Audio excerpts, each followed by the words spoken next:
Erika, izvoli. Gospod minister, dve vprašanji. Prvo, koliko računate na podporo ustavnega oziroma ali ste prepričani, da vam bo uspelo, da bo referendum prepovedan? In drugo,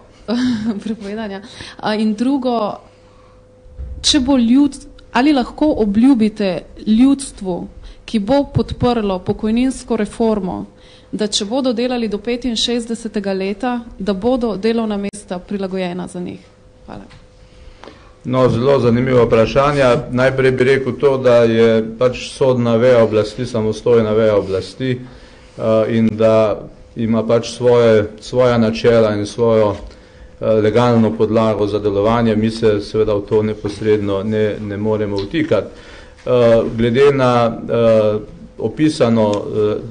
opisane razmere, pa verjamemo, da so dovolj močni argumenti za to, da se v tem primeru ne igramo z vprašanji, ki so izjemno pomembna za usodo prebivalcev te države. Ne samo za sedanje in bodoče upokojence, ampak posledično tudi za to, kar bi lahko pomenilo nesprejetje, neuveljavitev te reforme za socialno državo v celoti, pa tudi za gospodarstvo. Zdaj, kar zadeva pa drugo vprašanje, moram najprej povedati, da sedanje rešitve, ki so sprejete v novem zakonu, pomenijo, da bo pravzaprav redko kdo zares delal do 65. leta, da bodo vsi tisti, ki so začeli zgodaj in ki so v najtežjih delovnih pogojih delali, lahko izstopili prej, že po 60. letu, če gre pa za posebne poklice, kjer imamo takozvano benefikacijo pod narekovaji, pa seveda že kmalu po 50. letu, tako kot je bilo to doslej.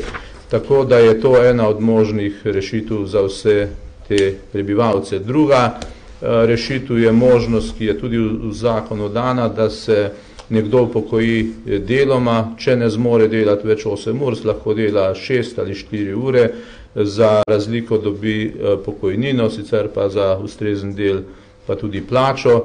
Pozabljamo na to, da še zmerom imamo zelo močno in dobro urejeno invalidsko upokojevanje za tiste, ki zares ne morejo delati, in invalidska pokojnina je boljša praviloma od starostne pokojnine. Tako da izhodov za vse ljudi, ki bi ne zmogli delovnih naporov, tako kot danes, je pravzaprav več.